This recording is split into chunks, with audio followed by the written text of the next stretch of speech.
All right, Spirit guided me to do something different within this so I can dive into it a little deeper. Just trying to navigate these 3 minutes until we get 50 subscribers, then we can go deep into the meat and potatoes. All right, so this seahorse spiritual meaning is a symbol of gentle strength. It's about patience and unwavering persistence. And all that's going on in the world, this is so fitting. So as a spiritual animal, it represents adaptability. And we are going through some adaptations within our world.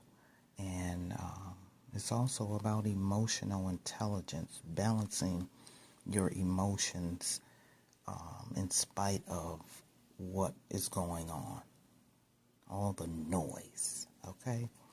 And this is also guiding individuals to move calmly through life's turbulent currents rather than resisting them.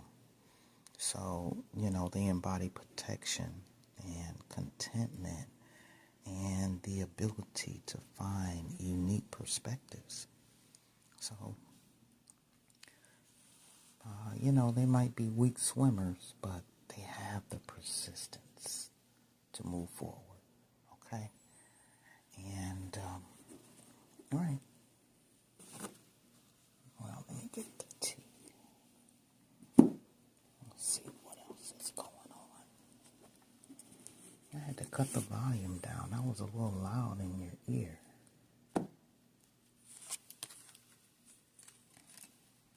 Okay.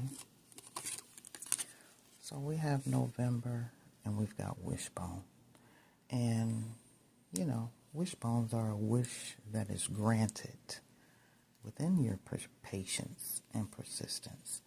And something definitely could be transpiring in November for someone or for us all.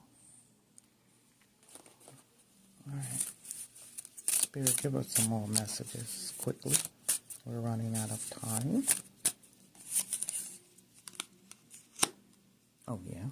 Page of Swords. That is energy about research, about being inspired in new ways and forms and ideas. There you have it. Temperance, all about patience and balance.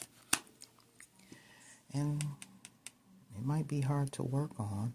It might be a little difficult to stay the course with this Eight of Pentacles being in reverse. But stay